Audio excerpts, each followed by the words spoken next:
Buenos días, soy el profesor Gustavo Arriaga y voy a impartir la materia de física de segundo grado, y el día de hoy vamos a tratar un tema que es el modelo cinético de partículas. Quisiera que ustedes reflexionaran ante el cuestionamiento de qué es un átomo, qué es lo que sabemos de un átomo, de qué materiales está constituido la materia. Quisiera que reflexionaran ante estos cuestionamientos, así que les voy a pedir que pausen el video y me respondan ante estas preguntas. ¿Qué es un átomo? ¿De dónde surge esta idea? ¿Qué es un átomo? Entonces, quiero que pausen el video y me contesten que para ustedes, con sus palabras, no importa que no sea la respuesta correcta, ¿qué es un átomo?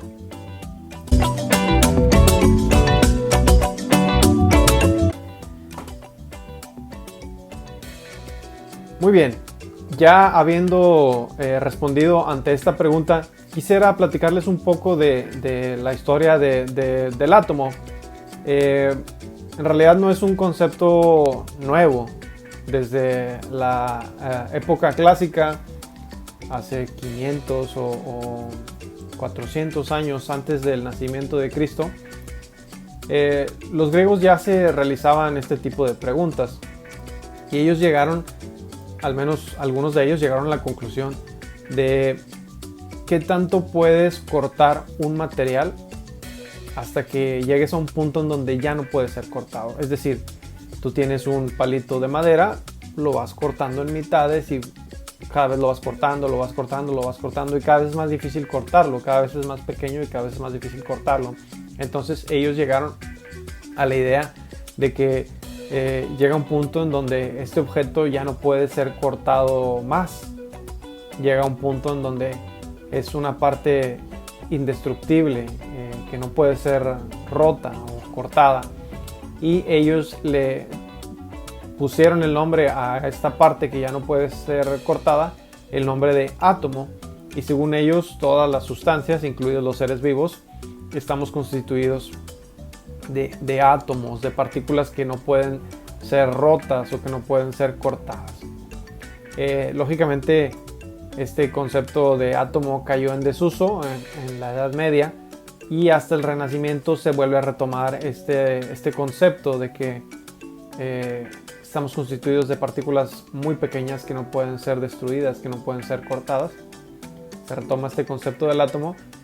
Sin embargo, no había manera de comprobarlo, no había manera de que nosotros tuviéramos un microscopio y pudiéramos ver el átomo, que es fecha actualmente que el átomo no hemos podido verlo. Ni siquiera los microscopios más potentes son capaces de ver el átomo. Entonces, ¿cómo podemos saber que estamos constituidos de átomos? Bueno, mediante modelos matemáticos, mediante experimentos, hemos podido comprobar que toda la materia está constituida de átomos, incluidos nosotros los seres vivos. Que si ustedes recordarán, en primer grado en biología, aprendimos que los seres vivos estamos constituidos de células, pero las células a su vez tienen organelos, y esos organelos a su vez están constituidos de proteínas, y las proteínas son moléculas que están constituidas de átomos. Sin embargo, algo que se ha descubierto con el tiempo es que los átomos están en constante movimiento. A esta teoría o a esta manera de explicar en que los átomos están en constante movimiento se le llama modelo cinético de partículas. Entonces los invito a que vean el video que les voy a transmitir a continuación, en donde vamos a definir qué es el modelo de partículas y de qué manera se mueven estos átomos o estas partículas que nos constituyen. Porque en realidad los átomos no están estacionarios. Si tú ves a una roca, podrías pensar que sus átomos o sus moléculas que lo componen están fijos y no se mueven. Sin embargo, toda la materia, todos los átomos están en constante movimiento. Entonces los invito a ver este video a continuación.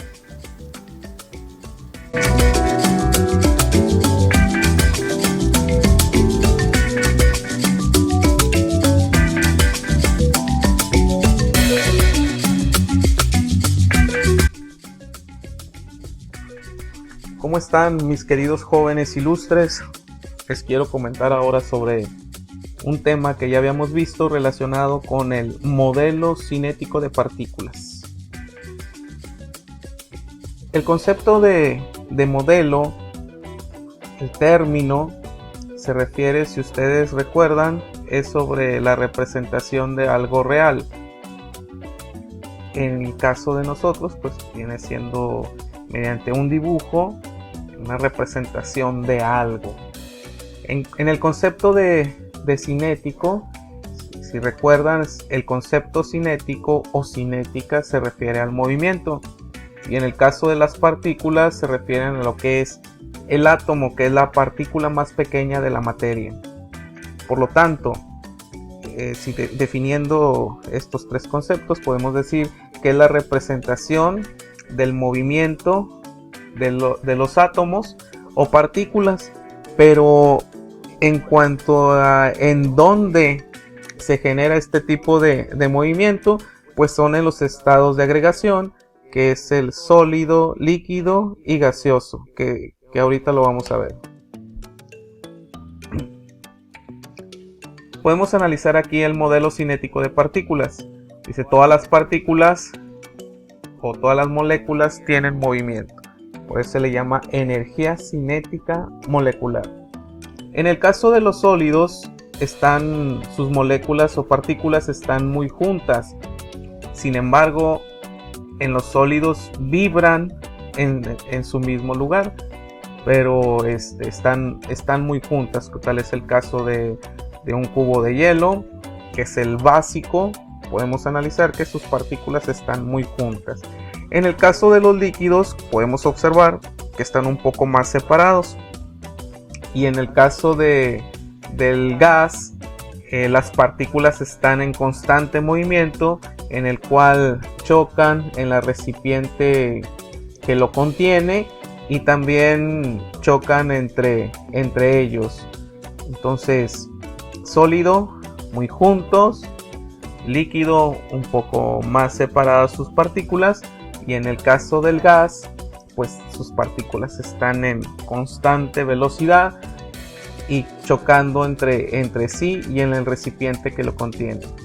Entonces su movimiento en el gas pues es totalmente aleatorio, ¿verdad? No sabemos hacia dónde se dirigen, simplemente sabemos que están chocando en el recipiente que lo contiene y chocando entre sí. Y pues bueno, con esto es algo muy simple, relacionado con el modelo cinético de partículas, es saber cómo se comportan las partículas en los estados de agregación, que son el sólido, líquido y gaseoso.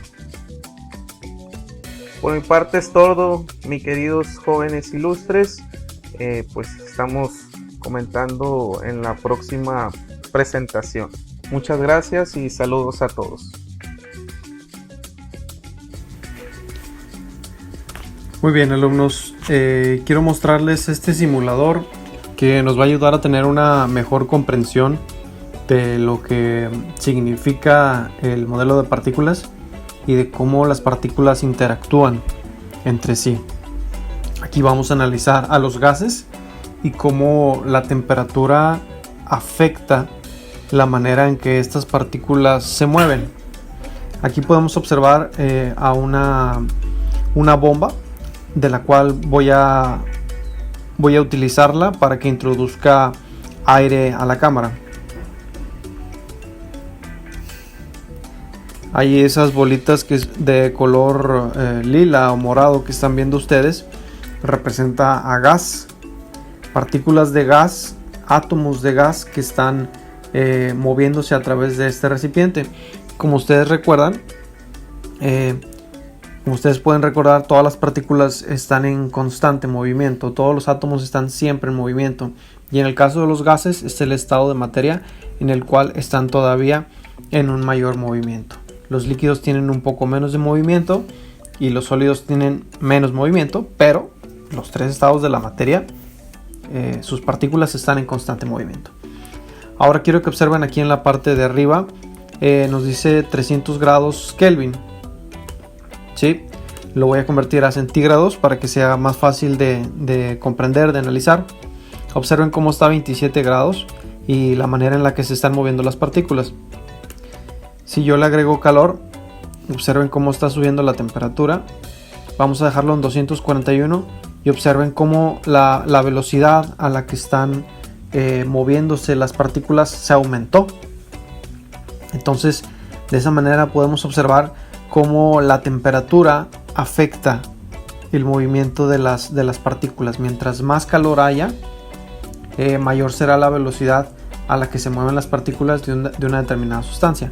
Ahora voy a aplicar frío, voy a bajar la temperatura y observen cómo las partículas también disminuyen la velocidad a la que se mueve.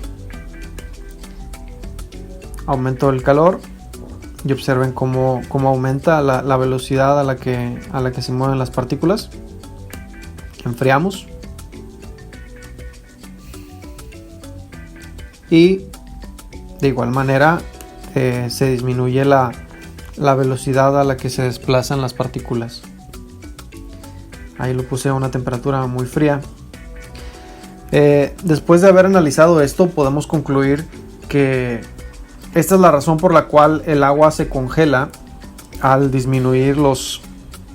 pasar a una temperatura inferior a los 0 grados, porque sus partículas dejan de moverse o disminuyen la velocidad en la que se mueven de tal manera que se convierten a un estado sólido. Pasa lo mismo cuando calentamos el agua a una temperatura mayor a los 100 grados, que es el punto de ebullición. Al pasar de esos 100 grados, el calor hace que las partículas se muevan de tal manera, se muevan a mayor velocidad, que pasan de un estado líquido a un estado sólido.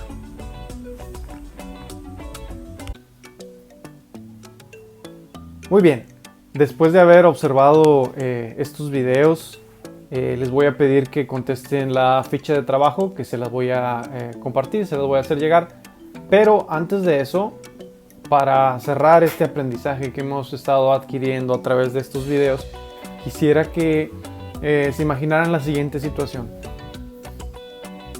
Imagínate que tú estás en una carne asada y se está asando la carne con carbón, con el carbón tradicional que se utiliza en las carnes asadas. Al momento de prender el carbón, vas a ver que va a salir humo. Y tú, al observar el humo, cómo se mueve y cómo se va hacia la atmósfera, se va hacia una parte superior de la atmósfera, te puedes dar cuenta fácilmente de que los gases, las partículas de los gases están en constante movimiento. Al observar el agua, puedes ver que sus partículas están en constante movimiento. Al introducirte en la alberca, puedes observar que sus partículas están en movimiento. Pero ¿qué pasa con una roca, por ejemplo? ¿Realmente están en movimiento sus partículas? Si tú la observas, puedes decir que no, que sus partículas están estacionarias, que sus partículas no están en movimiento. Sin embargo, después de haber observado estos videos, podríamos llegar a una conclusión. Entonces, quiero que me plasmes o que pienses en esta situación. Las partículas sólidas, sus átomos, sus moléculas también están en movimiento. Reflexiona ante esto y en la actividad que te voy a compartir, ahí me vas a poner la respuesta ante esta reflexión. Muy bien, les agradezco la atención que le prestaron a este video y sin más por el momento me despido. Gracias.